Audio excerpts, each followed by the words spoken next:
And welcome back to Our Community. Susie Thomas visiting with the Kennys, Chris and Kim. They oversee everything at the McKinley Museum. Okay, these kinds of things. Have you ever come across something you had no idea what it was?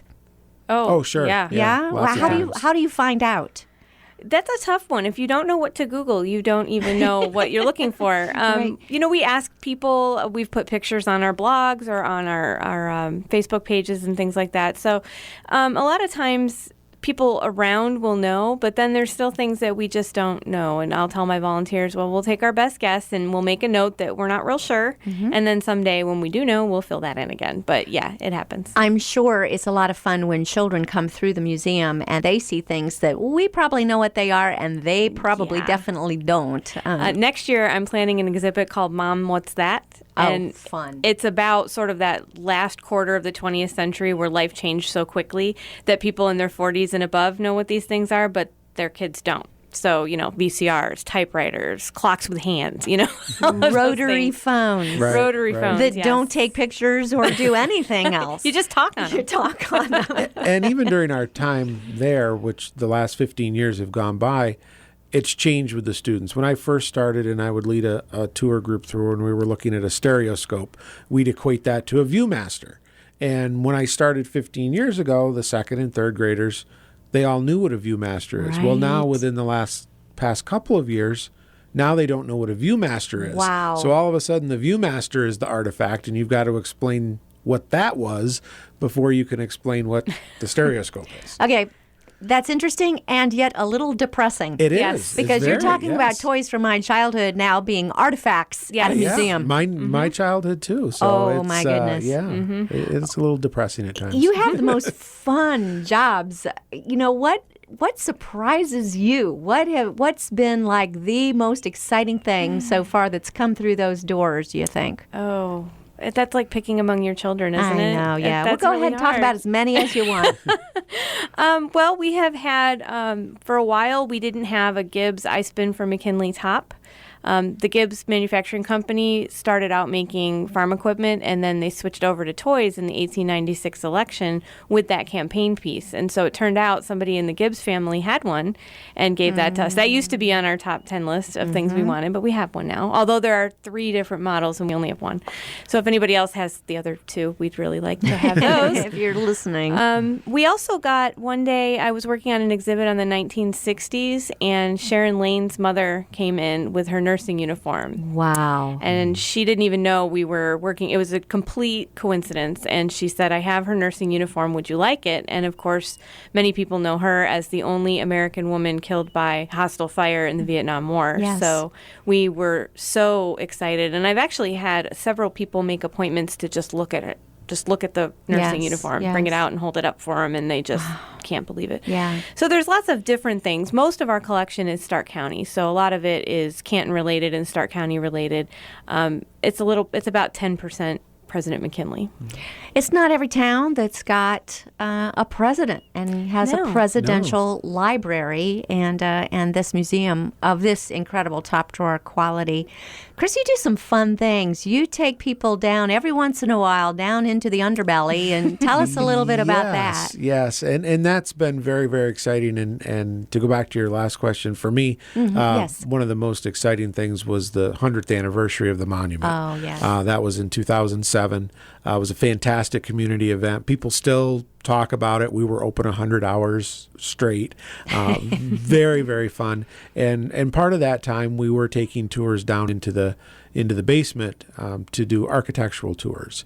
And we did a lot of those. And each time we do it, we still have a large group of people. I would think by now everybody that wanted to see it has seen it, but apparently not. And the last couple of years, we've started combining Kim's cemetery walks with the monument tour, and we've been offering that in August. I don't have the exact date in front of me now, but folks can check our website. So we can actually go down into the basement of the monument, see how it was constructed, talk about its architecture, and really get a little different view of it than if you were just going up on your own. Oh, it is. It gives you a whole new appreciation. It does. Those steps, how many are there? 108. Well, 108. okay, a little story about my own kids. We hiked up them, and they were very young. And I said, and here's where President McKinley is buried. And they said, well, of course, he probably climbed these steps and died when he got to the top of the hill. I've never heard That that was a before. good one. That's a new one. Yeah, funny kids Makes they are. sense.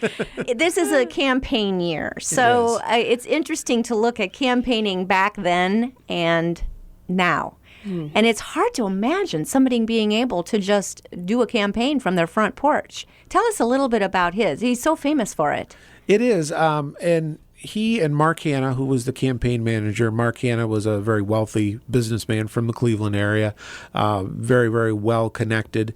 And the two of them orchestrated this front porch campaign. And it was something that was fairly unique to candidates from Ohio. There were several different Ohio presidents that ran front porch campaigns. Garfield ran one as well. Harding ran one after McKinley. But McKinley's was the most well-organized, probably the most successful and well-known. And Hanna would arrange for special rates from the railroads, and people would board railroad cars and come to Canton and march up Market Avenue, north on Market Avenue to the McKinley home. And if the listeners don't know where that was, it's where the main branch of the Stark County District Library is today. Right. And they'd gather on his front porch and listen to him give speeches. And it was remarkable to do that. His opponent, William Jennings Bryan, traveled all across the country, also very well spoken, younger than McKinley, but really kind of burned himself out. Yeah. And what was so different in those days than today was for the Republicans, the national convention was in June of 1896, and the election was in November of 1896. So there were just several months in there, unlike today, where it's really been going on for some too would long. argue since the last inauguration, since the Right. last election. Yes. The Since campaigning for 2012. the next one kind Yes. of started. So very much different today than today.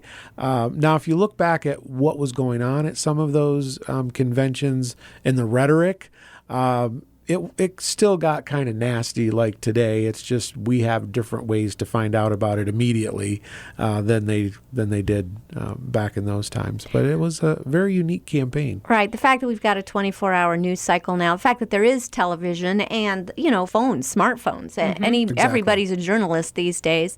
The fact that you could just cart people from all around the country into Canton, Ohio to hear a president speak is unbelievable. Right, and that election is considered widely among most presidential historians, including myself. It's kind of the first modern election in that the McKinley campaign and the Republican Party, they got the supporters at the grassroots level really organized and got the word out, and that aided them tremendously. Sadly, for about 100 years between 1860 and 1960, any president elected on the 0 year, every 20 years, died in office, and Right. he was one of And them. he was one of them, yes. And can you talk about why that happened? What was so controversial about McKinley? Why would anybody be upset with him? Well, Leon Czolgosz was the assassin. He was an anarchist, so he believed that there shouldn't be, any sort of government or rules or policies. He had also been through a tough life and blamed the office of presidency for economic problems in the 1890s that he and his family had faced. He was quoted as saying that no one person should have so much power in one office. So that's really what he was most upset about. So it was the office, it wasn't the person. It was the office, it wasn't the person, correct. And it wouldn't have mattered who was serving as president at that time. It just happened to be William just McKinley. happened to be William McKinley, yes. So interesting. He did have some foreign policies. It's hard for me to even think about, let's go back to 1900 and think about what foreign policy would even be like, because there was such less travel going on at that time, or not as easy to pick up, and you didn't fly anywhere. Right. What was the relationship with the United States and other countries at that time? Well, prior to 1898, we had really been fairly isolated. 1898, the Spanish-American War happens.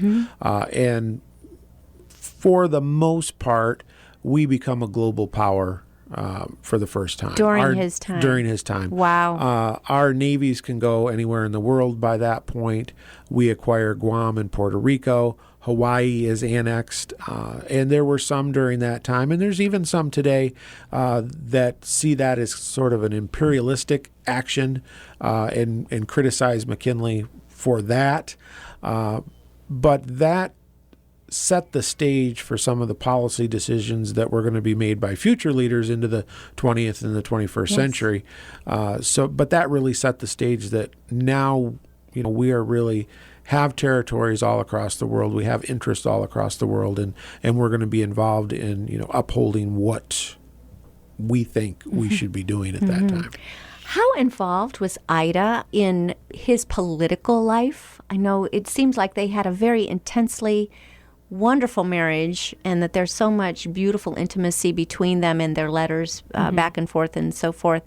Was she political? She was, and I think that's an area that we could still research a little bit more and find out more about. But she definitely had her opinions. She didn't necessarily want him to run for a second term. Really? And she was fairly harsh when it came to Teddy Roosevelt, who was the vice president for the second term, the 1900 term. She didn't care for him all that Really? well, and she really made no bones about that. And he was a different vice president than the first vice Then president. the first vice president. The first vice president died of a heart attack in 1898. 1898 was not a good year for McKinley. Yeah. But his name was Garrett Hobart. His wife was Jenny. And they were very, very close friends. Jenny and Ida were very close friends. Jenny would stay with Ida at the White House when the president had to leave and kind of take care of her. And they had formed a very close personal relationship. And when they, when Garrett passed away, it was a big loss for all of them. He found Teddy Roosevelt. And Teddy, the party picked Teddy Roosevelt, and she had some definite opinions about him. Wow. I just can't imagine how fun your days must be as you get to just live this. They are distracting. I mean, we are off on one thing for an exhibit, and then you find something else, and then an hour goes by, and you say, oh, wait, that's not what I was doing, and it's just, for us, history is fascinating, and there's so many resources at our museum. Well, and now the internet, how has that changed your lives? It makes you a little lazy. I was researching this morning in the library with a book, and you have to read the pages. You can't just say click find, and look for the word. So, we still do that traditional research because if it's not been digitized, then you have to. Yeah. And it's good and it's bad. People tend to see it out there, and some people think it's true. And there's certain sites that are very, very good that you can trust, and there's other sites that you have to kind of take a look at and say, okay, well, let me go a little bit further to make sure that that's accurate. Well, I was going to ask you what your goals for the future are, but our clock is ticking away, so you just have to come back. Let's good. get back to the book. Chris Kenny, The McKinley Years. How do we get it? It is available exclusively at the museum shop at the McKinley Presidential Library and Museum. I try and sign all of the copies. If anybody would like a copy personalized, and I'm there, I can certainly do it for you. Or you can call in and say what you want on it, and I can take care of that, and you can pick it up. Awesome. Chris and Kim Kenny from the McKinley Museum, thank you so much for being with us today on Our Community. Thank you.